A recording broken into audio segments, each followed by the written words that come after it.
প্রিয় দর্শক, এই সেই ভাইরাল বাইক, ফেসবুক খুললেই শুধু এই বাইকটা সামনে আসে। তো ভাইয়ের সঙ্গে একটু কথা বলবো এবং ভাইয়ের বাসা কোথায়। ভাই আপনার বাসা কোথায়? আমার বাসা হইলো বর্তমান হইলো কাইসাবাড়ি বাতানটেক, আর এমনি আমি জব টপ করি হইলো টরেঞ্জা। টরেঞ্জা? হ্যাঁ। এটা আবার কোথায় ভাই? এটা পৃথিবীর মধ্যে আলাদা একটা কান্ট্রি, এটা যদি গুগল ম্যাপও পাওয়া যায় না।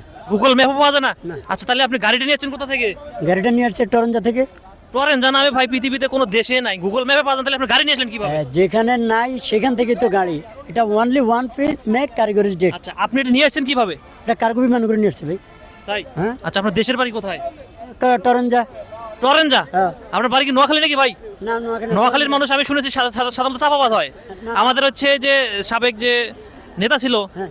ওবায়দুল কাদের কাকা, উনিও কিন্তু প্রচুর চাপা মারতো। উনি হ্যাঁ। সবসময় বলতো যে আমি দেশ থেকে পালাবো না, যত কিছু হোক আমি দেশেই থাকবো। এখন কিন্তু ওনাকে খুঁজে পাওয়া যাচ্ছে না। সে তা আপনি কি ঠিকই বলছে। আপনি কি সেই জেলার লোক নাকি? না, সে ঠিক সে তো পালায় নাই, সে জায়গা মতো আছে। জায়গা মতো আছে? হ্যাঁ, অবশ্যই জায়গা মতো আছে। তা আপনি কি জায়গা মতো আছেন? আমি জায়গা মতো আছি। তাই? হ্যাঁ।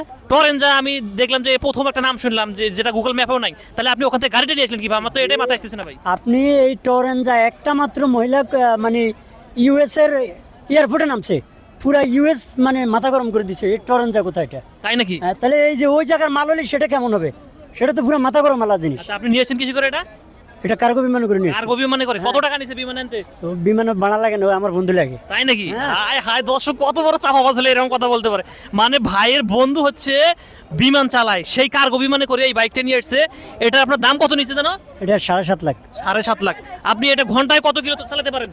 এটার ভাই কোনো কিলো টিলো না, এটা মানে বাতাসের গতিতে চলে। আচ্ছা, আপনার এই গাড়ি কি লাইসেন্স আছে? বললাম তো এটা লাইসেন্স লাগে না, 500 সিসির বাইক, পিছনে লাইসেন্স থাকে না। আচ্ছা ভাই, বাংলাদেশে তো 500 সিসি বাইক মনে হয় চালানোর পারমিশন নেই, তাহলে আপনি কিভাবে চালান? এই যেটা নাই সেটাই তো আমি নতুন করে আপডেট দিচ্ছি। তাই নাকি? দর্শক দেখেন কি একটা অবস্থা, মানে একবারেই নতুন যেটা সেটাই ভাই নিয়ে আসছে। বাংলাদেশে 500 সিসির বাইক চালানোর কোনো পারমিশন নাই, আর ভাই নাকি 500 সিসির বাইক চালায়। আচ্ছা, আপনি যখন এটা চালান, আপনি কি কোথাও কোনো জায়গায় ট্রাফিকের কাছে কট খাইছিলেন? আমারে যত ট্রাফিক পুলিশ যারাই ধরে তারা নিজে এই গাড়ির প্রেমে পড়ে যায়, ক্রাশ খায়, বলো ভাই এটা কি গাড়ি, হায় হায়। ও মানে অসাধারণ দেখতে। আপনি যান, আপনার মধ্যে করে আপনি চলে যান, সমস্যা না, ওনারা যথেষ্ট রেসপেক্ট করে গাড়িকে। তাই? হ্যাঁ। দর্শক দেখেন কি একটা অবস্থা, মানে ট্রাফিক পুলিশ দেখলেই নাকি ওনাকে গাড়ি দেখে সালাম দিয়ে পাঠাই দেয়। মানে গাড়ি ধরা তো দূরের কথা, ওনার এই গাড়ির প্রেমে পড়ে যায়। তো আপনারা কি গাড়ির প্রেমে পড়ছেন নাকি? অবশ্যই কমেন্ট করে জানাবেন। আর ভাই সম্পর্কে আপনারা অবশ্যই কমেন্ট করে জানিয়ে দেবেন এবং ভাইয়ের জন্য দোয়া করবেন যেন ভাই অনেক বড় ভাই ভালো জায়গায় কিছু যেতে বলেন, সবাই খালি বাজে কমেন্ট করিয়েন না। পারে। ভাই একটু চাপাবাজ, একটু চাপাবাজ। তো ভিডিওটা এই পর্যন্ত শেষ করছি। আল্লাহ হাফেজ। ওকে।